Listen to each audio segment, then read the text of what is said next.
ghost in the alley. Rumours were rife about the alleyway behind the tavern. It was haunted, folks said. Haunted by the ghost of a young girl who had been found murdered in that self-same passage. People avoided the small street after dark, for the spirit was said to be a vengeful one. Of course, no one could name anyone who the ghost had actually killed. But the tales were enough to keep people away from the alley at night. Fortunately for the owners of the tavern that backed onto the alley, their front door faced a well-lit road, and so business was not slack. Then one night, while the tavern was full of drinkers, a nasty character named O'Hare wandered into the bar. Women and children were not safe in his presence, but especially not women. After O'Hare had consumed far too much alcohol, he suddenly announced to the bar that he'd seen a pretty young thing in the alley out back of the tavern. The bartender froze in the middle of polishing the glass, and the men around the bar exchanged covert glances. No one said a word, but everyone was thinking about that ghost of the vengeful young girl. Everyone in the bar looked down at their glasses as he stumbled to his feet. No one made a move to stop him, and there were a quiet air of "he deserves what's coming to him" about the bar as O'Hare left the building.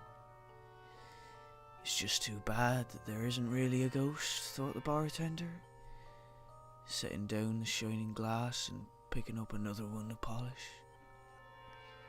O'Hare sorely needed a lesson in human kindness and respect for others. At that moment, a horrible scream came from the alley. Everyone in the tavern looked up in shock and fear. Had there really been a ghost out there?